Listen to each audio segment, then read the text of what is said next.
Hi, my name is Johanna Sholar, and I will be doing my presentation on using horse meat in zoos.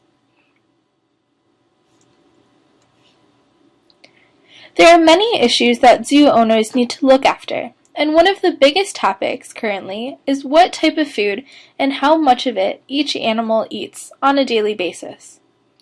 This issue goes hand in hand with the horse slaughter issue current in the United States. With much of the population boycotting horse meat as a food source, there is a question of where the meat goes to be utilized.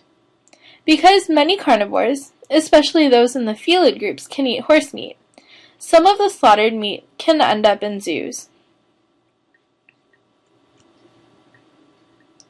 Due to the nutritional content, the lowered cost of, and individual dietary concerns, horse meat is a healthy component of zoo animal diets.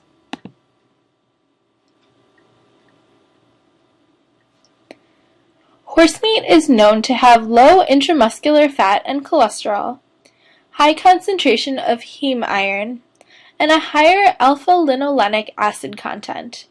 And this data was found in a study done by Lee in 2007. Lorenzo in 2014 found, in addition to all of these, horse meat also contains a higher level of palmitoleic acid. If you look at this table, you can see that horse meat is comparable to other forms of protein. The BE stands for beef, BI for bison, E for elk, and H for horse. And if you take time to look at this table, you can see that all of the numbers are fairly similar to each other. These dietary considerations benefit many of the animals and are crucial to their diets.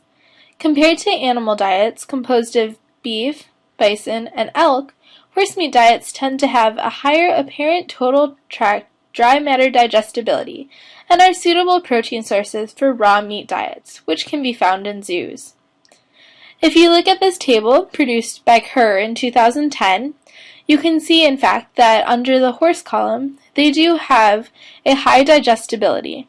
In addition, they do have a lower fecal output compared to the other three protein sources, meaning that the horse meat is more digestive compared to the other three protein sources.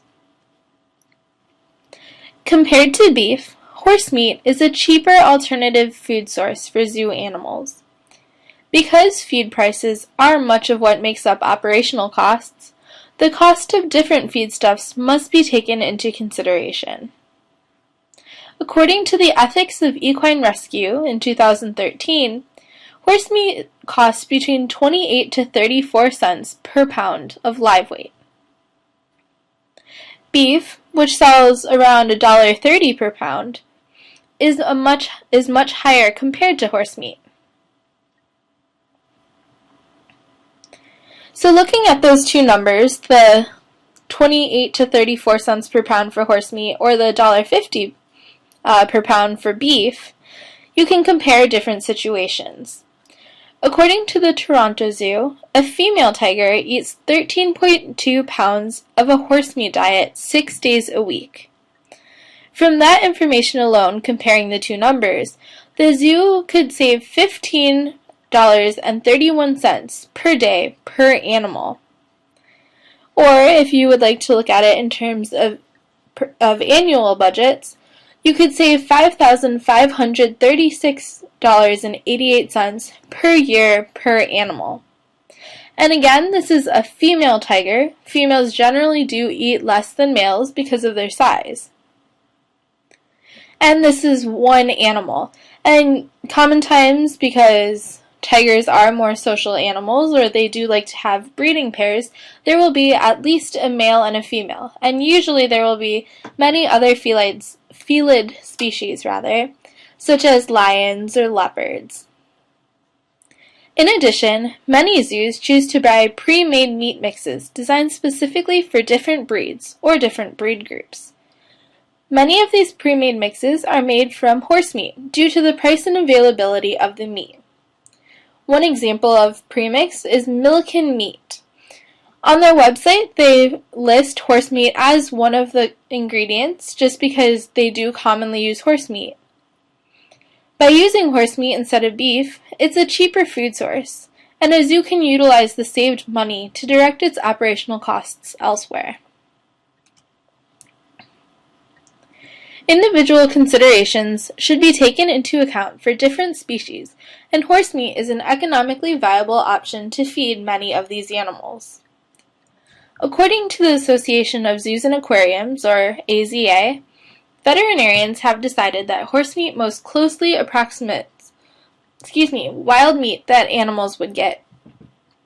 Because of the controversial horse slaughter issue, the availability of horse meat has declined, causing zoos to switch to beef and other more common meat sources, such as the elk or the bison that we saw in the earlier tables. However, dietary concerns do take precedence. One occurrence of this is the Denver Zoo. At the Denver Zoo, many of the zoo felines have been switched to beef-based diets, and this is because of ethical concerns from the public. Once the public found out that the felids were being fed a horse meat diet, they demanded that they be switched to a more common protein source. The zoo chose to switch to a beef diet. However, many of the felids do have a sensitive digestive system, so horse meat still needs to be supplemented to the beef diet that's generally given to them. This goes to show how dietary considerations and the care of the animals in the zoos are of utmost importance, and horse meat should be available as a food source for these animals. In conclusion, using horse meat not only has nutritional benefits for different species, but it can also save money in a time where the economy has an impact on zoo finances. Individual considerations must be taken, and for some of the animals, they need to be able to have horse meat. In a time where laws and regulations are taking effect in every aspect of life, lawmakers who know nothing about what zoo exotic animal diets should be should leave the decision on whether or not horse meat can be utilized in the zoo diets up to the professionals in the field. Here are the citations that I used. These go back to the studies that I was quoting the data from previously. And thank you for your time in watching this presentation.